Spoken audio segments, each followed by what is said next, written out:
Hello and welcome to the Road from Emmaus podcast. I'm Jason Lowe, joined by Andrew Chow, and we are two totally ordinary Catholic guys hoping to share our journeys. Like the disciples on the road to Emmaus, we've each encountered Christ in our lives. Join us as we talk about what comes next. On today's episode, Andrew and I dig into the foundations and fundamentals of our faith life. Why are we Catholic? Before we can answer that question, though, we need to take a look at a couple of other questions. Why believe in religion at all? And of all the religions in the world, why Christianity? We touch on moral relativism and how Christianity isn't just about being a good person or following a set of rules. It's being in a relationship with God. Hope you enjoy this first part of our 2-episode miniseries. By the way, I booked a surprise guest for the beginning of the pod. Maybe flip over to YouTube for that. So today I've booked a special guest, totally as a surprise to you. And I'm going to bring him on. His name is Peter. I'm going to walk with my camera here. And let me see if I can pull it up. So you see that little dot on the ceiling there? I can, yeah. If anyone's listening to this podcast instead of watching on YouTube, this is going to be riveting. What does it look like? Looks like a spider or some sort of critter on the ceiling. There we go. I'm giving you the rear camera now. It is. Oh, wow. It is a spider. So, it's my special guest. Oh, I just turned off my video. It's my special guest, and like I said, his name's Peter. He's been hanging out in my room for like 2 or 3 days now, and I thought it would be appropriate to bring him on the podcast. When I first discovered him, so I don't know if I've ever told you this, but I'm actually not a big fan of spiders. So growing up, I was scared of them. And yeah, when I first saw him in my room a couple nights ago, I wasn't happy because he was like hanging out like literally over my bed, and I had to go to sleep with him over me, and that's not something that I was looking forward to. But then I was thinking, like, I think it was yesterday, I was like, maybe I'll like him more if I give him a name. You know how people just do that and like they like personify their animals or bugs or whatever?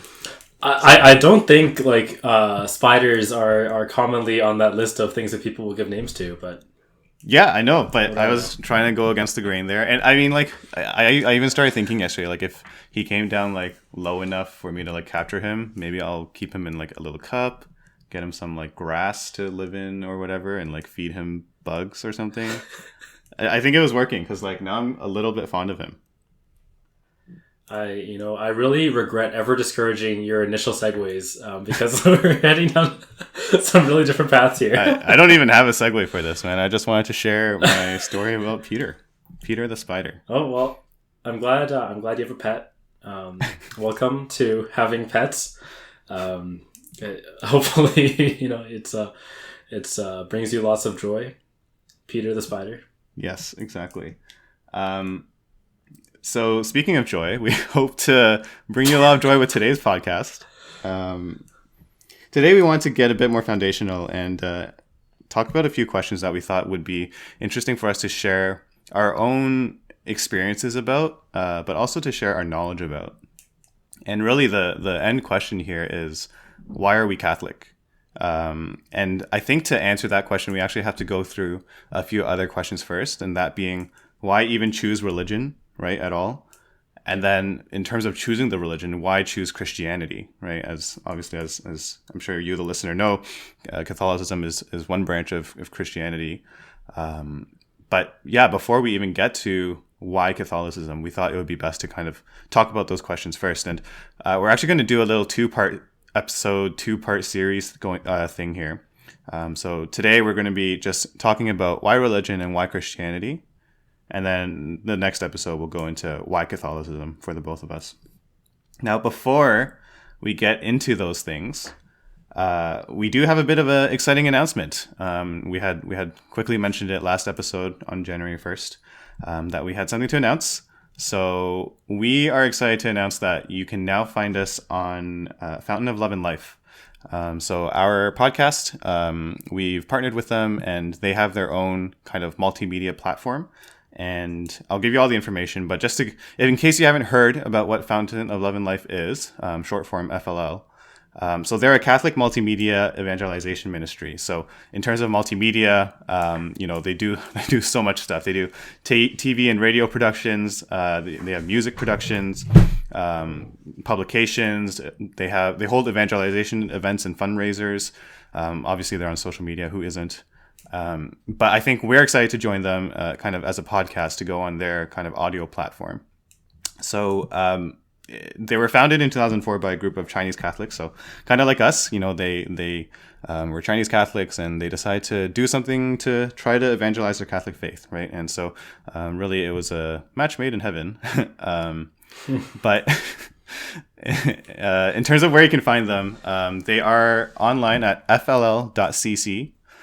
So that's fll.cc. Now, having said that, that will bring you to their Chinese website. I can't read Chinese. Andrew, I think you're better than me, but I don't think you're particularly that great. So you can actually, on their website, there's a button at the top right, but you can also just type in fll.cc/en to get to the English website. So yeah, go over there, check out Fountain of Love and Life and what they're all about. And you can definitely find us on their platform as well. So that was really exciting for us, I think. Yeah, no, it's great to just, we know some of the folks over at FLL, and it's good to be able to be a part of their ministry as well, and just, come together and see how we can really make sure that for those folks who would find our podcast helpful, find it interesting, that we make sure to find whatever, means possible to get in front of them.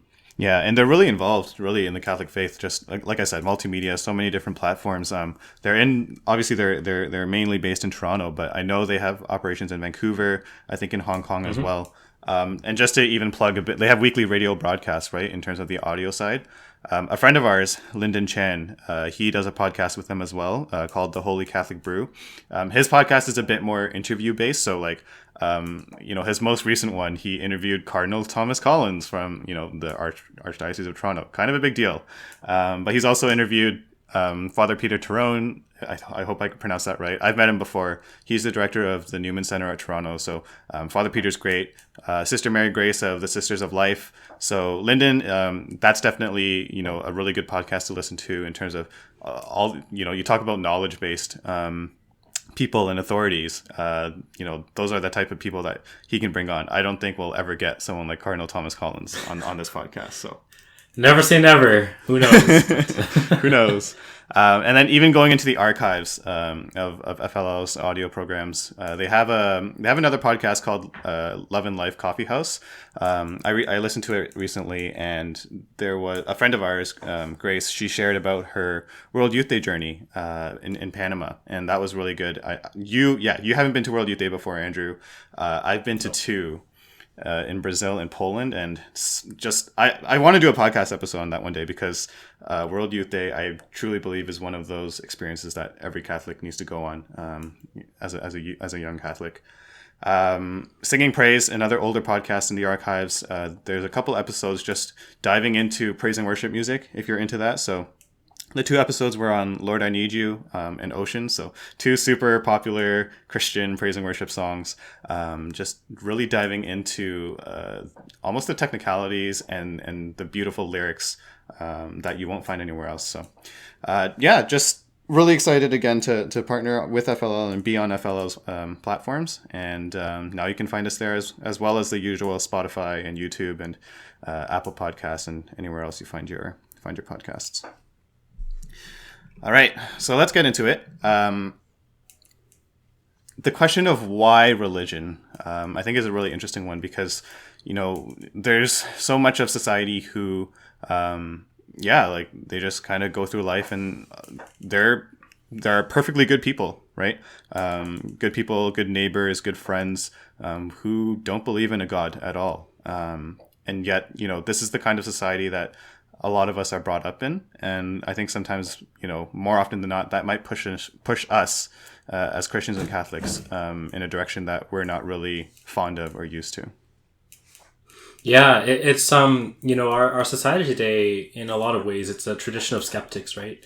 Where everyone likes to figure things out for themselves, and particularly in that culture, there's kind of this idea that Catholicism or religion in a lot of senses, it's this this antique way of thinking. It's for before people had science, kind of an idea, and it's a little bit.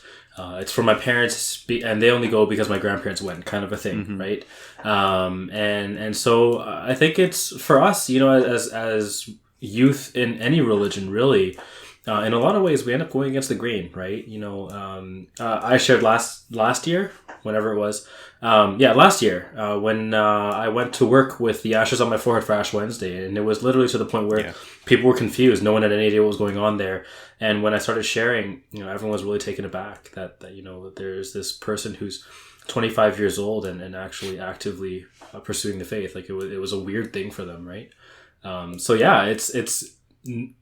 an interesting question that wouldn't have been asked, I feel, 50 years ago, 100 years ago, right? But, today it's a very relevant question, I feel.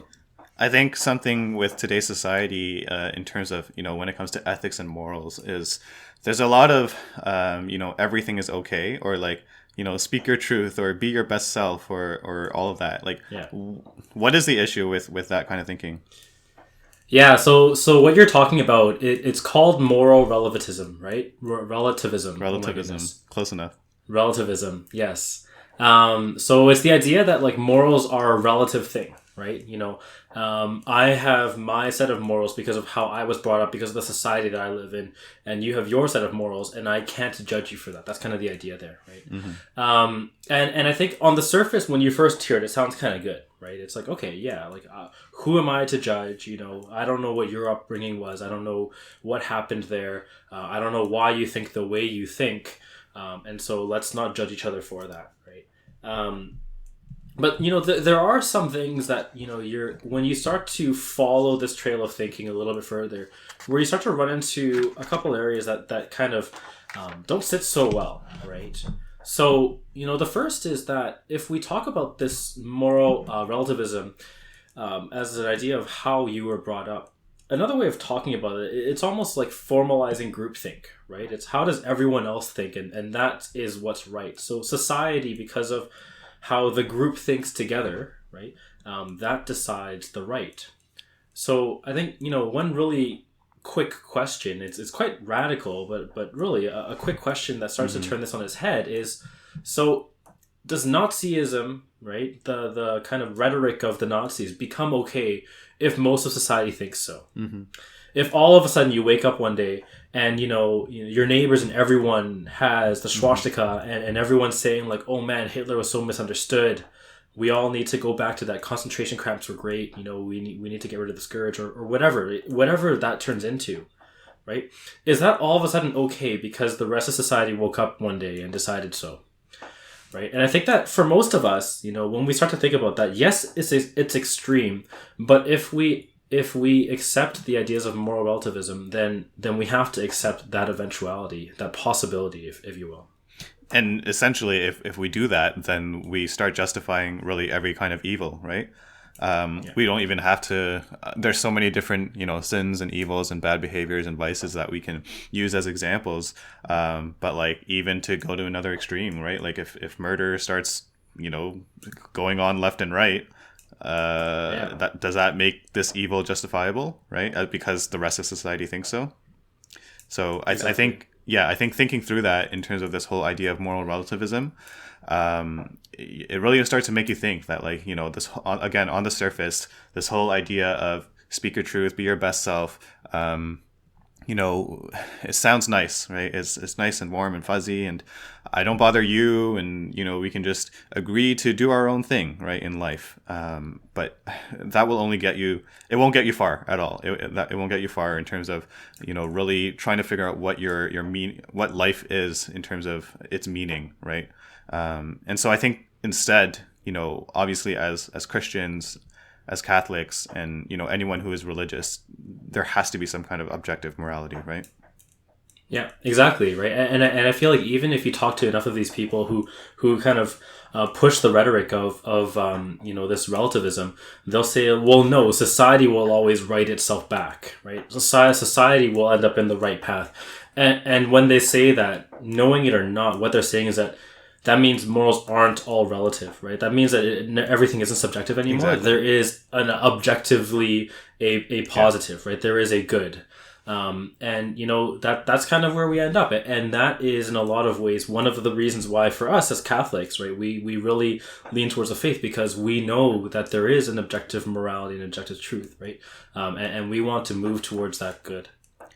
I want to talk about something you pulled out earlier on, the whole question of who am I to judge, right? And I think it's important to distinct, again, regardless of, I guess from a Christian perspective, from a Christian and Catholic perspective, we don't preach that we should go around and condemn others for the things that they believe in, right?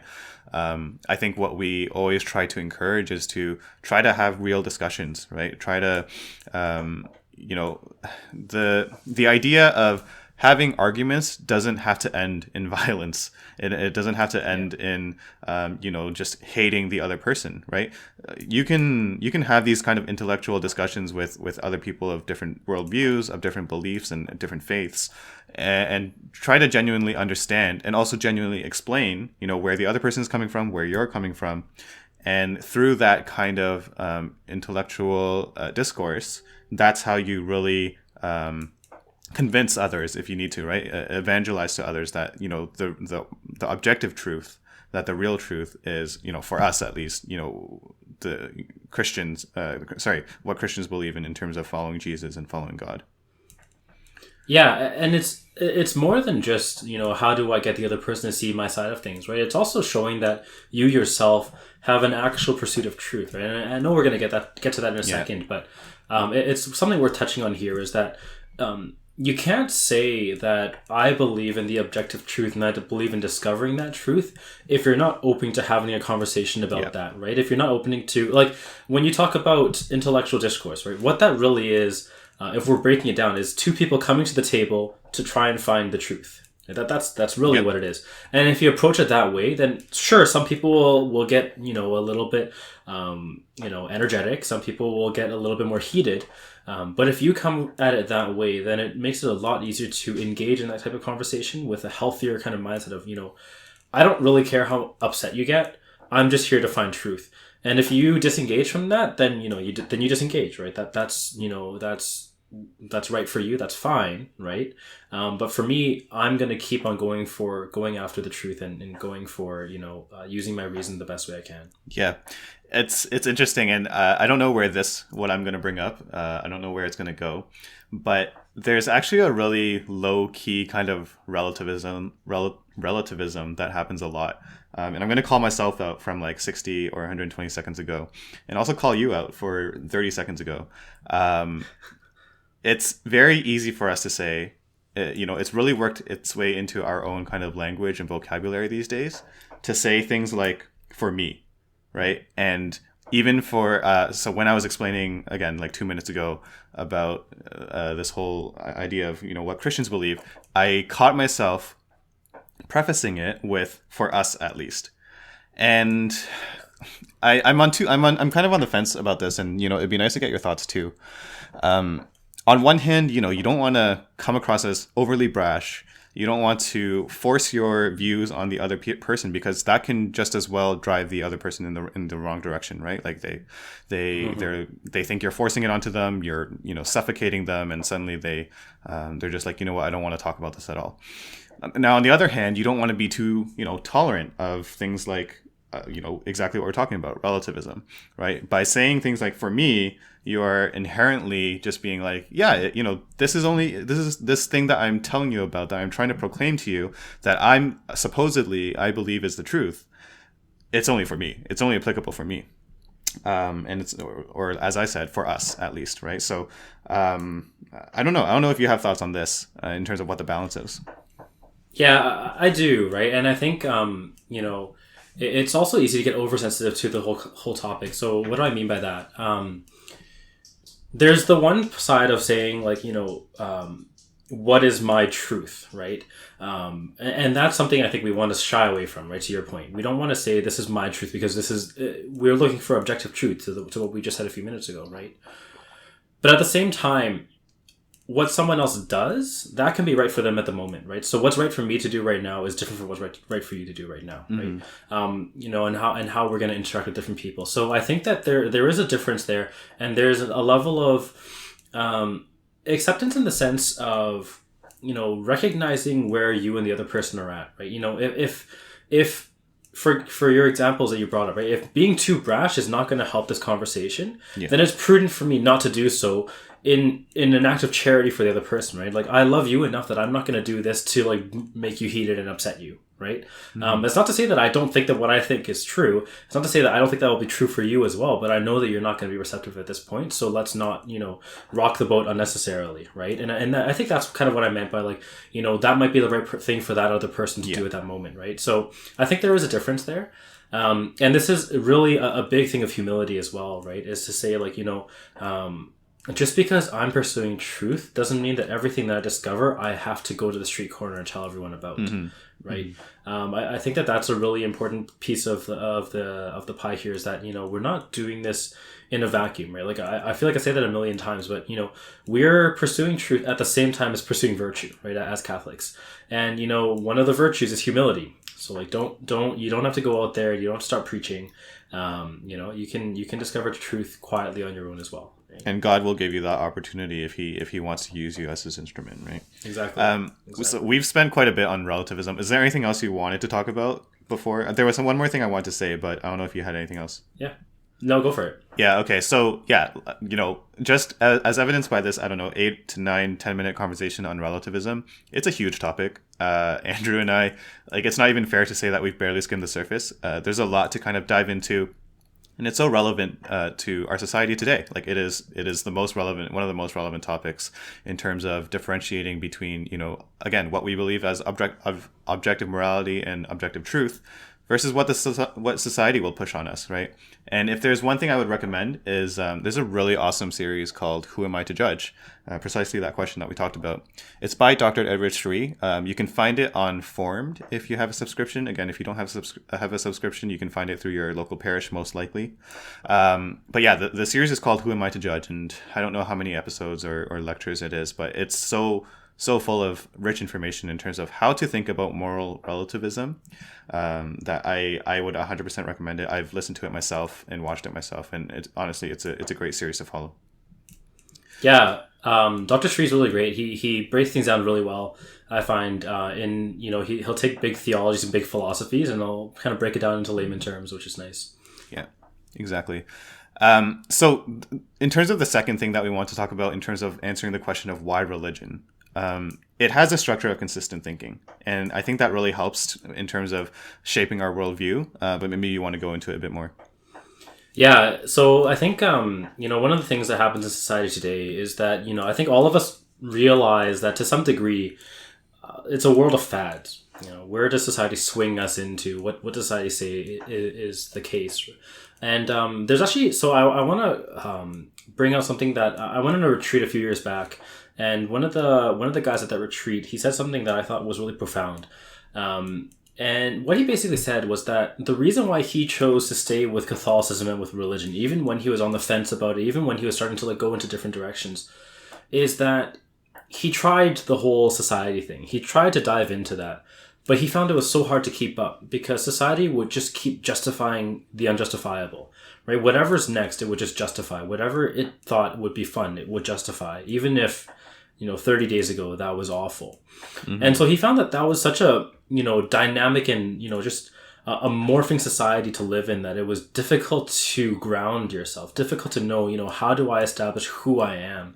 And so that brought him back to religion, where it's like, well, no, in religion, in Catholicism, you know, what we say is right is right is right. You know, it's not like that changes with the times, right? What is taught is taught, and that doesn't really change. And so he found a lot of comfort and solace in that, right? And being able to rest in knowing that the framework, at the very least, is rigid. The framework is not going to be something that's ever changing. It points you in a consistent direction, right? It's exactly what you said. Whatever is right is right is right. And, you know, that's not to say... It's interesting because And this is a Catholic podcast, so I guess we're going to look through things through the Catholic lens when we bring up references and examples. But if you think about one of the criticisms of our church, people are constantly saying like, the church is so resistant to change, or it takes forever to move something forward, or whatever. When it's a council, when it's going through a council, or a teaching, or definitely not a dogma, that's not going to change. But it's interesting to think about that, because even though it's one of these criticisms from general society or the outside, for us it's kind of like, well, it's because we are like all religions, we have a consistent structure that we're trying to follow. We have a set of morals and teachings from Jesus himself passed down, that we need to adhere to, not because it's to check off a box, but because it genuinely will bring us happiness. It will bring our neighbors happiness, and it'll show us the way to love. So in that sense, it really provides us that path to not waver from, and again, to have that consistent structure of thinking. Yeah, and I think it's also really easy to like jump on the bandwagon of questioning those things, to say like, oh, why does the church take so long, and that kind of a thing. But what I found, at least, and I feel like you've had similar experiences, is that when you stop and you take a moment to understand what the church teaches and why, it's a lot easier to see like, oh, this isn't something I just want to part with on a whim.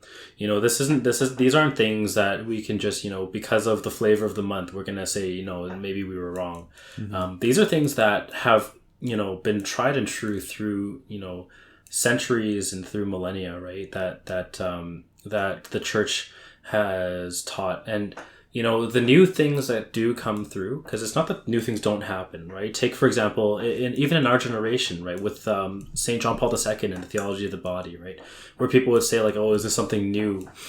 It's more often than not, it is a further uncovering of truth rather than a new truth to replace something old, right? And I think that's also really important to know, is like, when we do come across things in Catholicism and Christianity that seem to be new teachings, know that it's, it's not to say that it's to replace something else, that we've amended how we think about something. It's that we have augmented, we've built on what we've already learned, right? Yeah, exactly.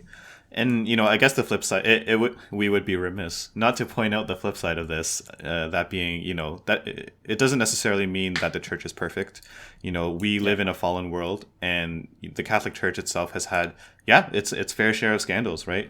We're not going to be shy about that. And, I think that will probably be, if we do get into it, for another episode in terms of how to think through those things. And, we kind of like, on the surface touched it in our What Did Pope Francis Say kind of episode, in terms of how to think through it. But, we're not here to say that everything that the Catholic Church and the people within it is totally infallible, totally perfect. Like I said, the church has had its fair share of scandals, but I think that's just a reflection of, again, our own brokenness and fallen humanity, but not a reflection of the truth that we are all seeking as a collective, of trying to reunite ourselves with God, who is perfect, who is infallible, who is love, and is the only person, the only one who can bring us out of our own brokenness. So I just want to caveat that in case that first reaction from anyone listening is just like, the church isn't perfect either. We totally agree there as well. So yeah. And then, so, when it comes to religion, a lot of the discussion often centers around, having a good moral code, having good ethics.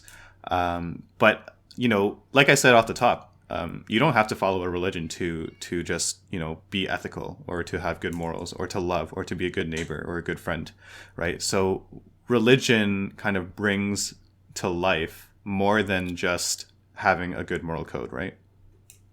Yeah.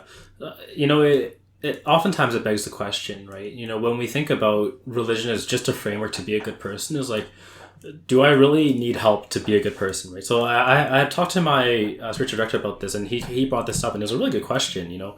like, do other people help? Yes. And it's not to say, like, I don't need my parents to, like, help raise me and all that kind of stuff. But, like, if we think about me on my own, like, do I really need anyone else's help to think, like, oh, would that other person appreciate it if I did things this way? How do I be a good person? Like, not really, right? So, and this is often a criticism, right, of religion. It's like, oh, like, why do I need to follow this to be a good person? And kind of our answer is that, you don't. But the point isn't just to be a good person, right?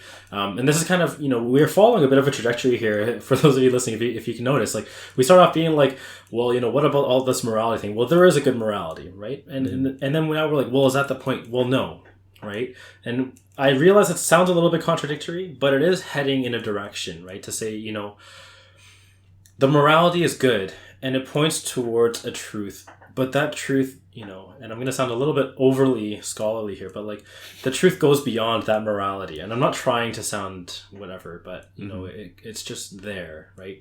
And so, we look at society and then, we can pose the question too, right? Like, for those people who don't follow religion and ended up as really good people, we see a lot of people who've reached a lot of levels of success according to society and who are just depressed, right? Who are really, really struggling, and who just don't know the meaning of life. They go from one thing to the other, right? And just have a really, really tough time.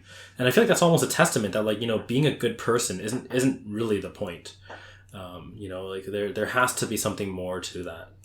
Yeah, you've written on the doc here, humanity's innate search for truth, right? All of these little quotes that you have are basically your best impressions of Bishop Robert Barron, I think. So I'm trying. But no, yeah, I think that's really important, and it's a perfect transition into kind of the question of why Christianity, right? So when it comes to having good morals and having good ethics, we need to realize that it doesn't just stop there, right?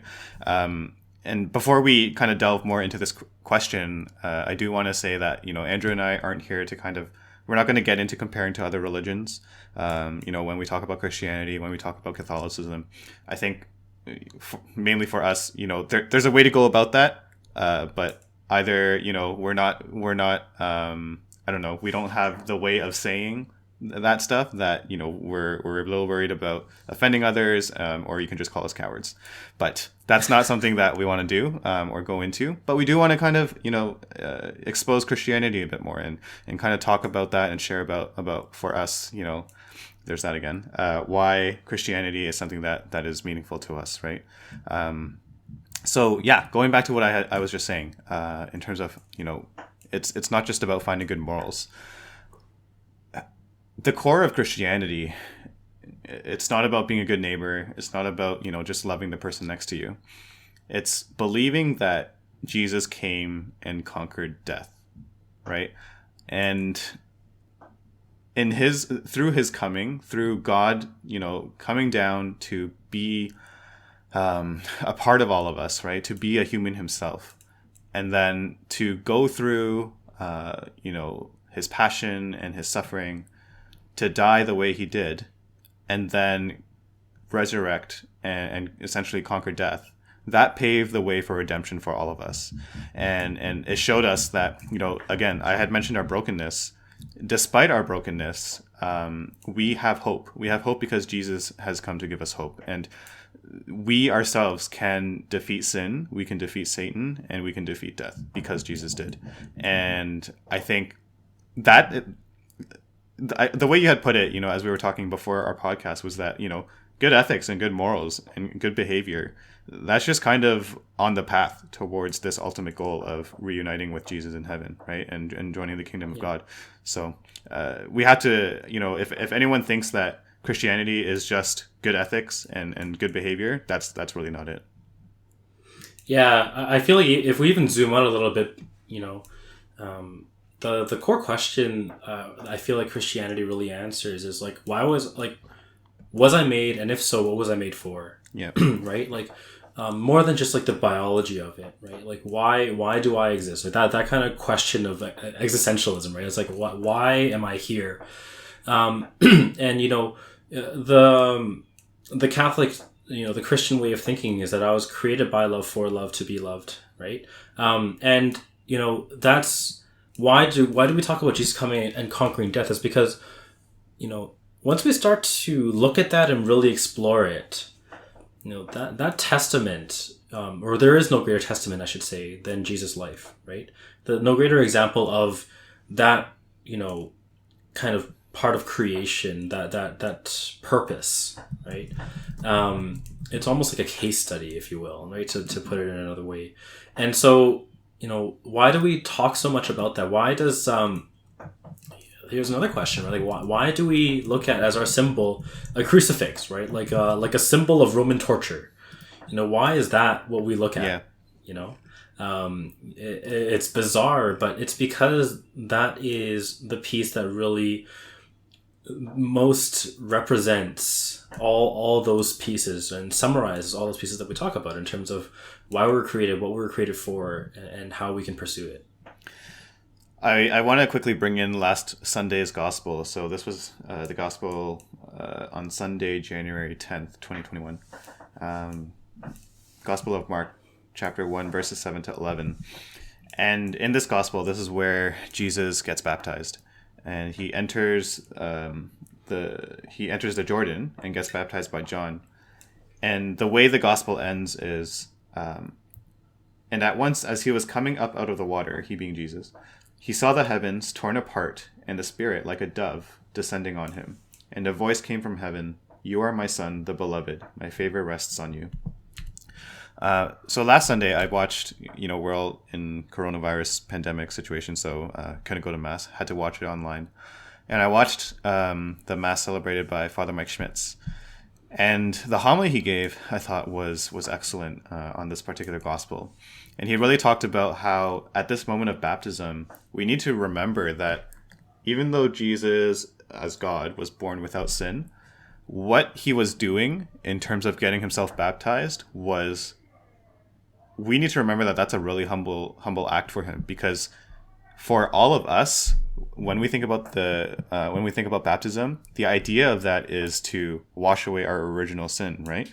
And as we know, or as I hope we know, original sin is essentially the state in which we are often, in some ways, spiritually the most unclean, right? Because we have that kind of stain on our souls. And so if you think about what Jesus is doing here, and this is what Father Mike was saying, by him, it was already humble enough for him to take on human flesh and to become one of us. This is God, remember. For him to kind of enter the river and to get himself baptized, even though he really didn't need to, this is him participating again in our salvation. It's him inviting us and leading the way towards conquering death, again, conquering sin.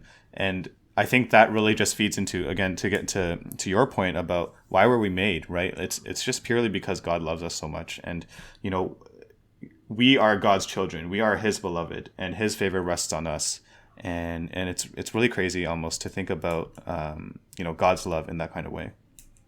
Yeah, I think in the Catechism, it actually talks about describing that. Is it in the Catechism, or was it oh my goodness. I think it's in the Catechism too. But it was also in, I think, readings around the Ascension. But anyways, there are lots of great church readings, and apologies for butchering this a little bit, but that describe that actual movement of Jesus coming into our humanity, and it describes it perfectly with one word that we use in another way a lot of times, but a really perfect word to describe what's happening.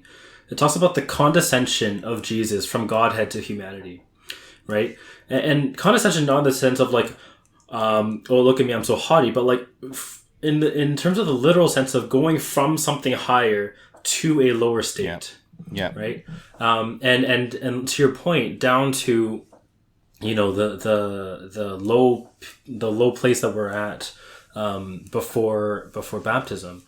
I'm glad you bring up last Sunday, because I also watched Mass. I watched a different Mass from St. Anthony of Padua in Vancouver. And Father Justin Huang, who's the pastor there. And he gives really great homilies. So I think I mentioned it before, but I really encourage everyone else to check him out too. And he talked about a really interesting point that I'm just going to build on what you're talking about here, where a description of the River Jordan, right? Just like geographically. So it's between the Sea of Galilee, which we hear about from from the readings, and that's where Andrew and Simon were fishing before, and James and John and that type of thing. So it's a place that's full of life, right? That's where you go to get your food. So the River Jordan flows from the Sea of Galilee to the Dead Sea, where nothing can live. Mm-hmm. Right, so it's actually really interesting because he talks about how it's very symbolic in a lot of ways too. That like Jesus is coming down to us, like you said, in our state of lowliness, and he's inviting us to go against the stream towards the sea of life. Right, and I think that was really beautiful too, because again, like this really speaks to why Christianity. It's like, Christianity also just doesn't shy away from how tough this whole thing is. Right? It's not saying like, oh, just do these 1, 2, 3 things and you're good to go. It's like, no, like, there's going to be suffering here. Right? We talked about this, 2, 3 episodes ago, right? That, like, we look for grace in the suffering, and that's very countercultural, but, it's something that's really crazy. But, the beautiful promise of God's love, right? And his grace to bring us through that, I think is really cool. This participation and this invitation by God is just so representative of what makes Christianity so beautiful. And I think that what that is just, this is a God who seeks to be in relationship with us. This is a God who out of his infinite love and mercy, out of, love and mercy that we would never be able to understand as humans.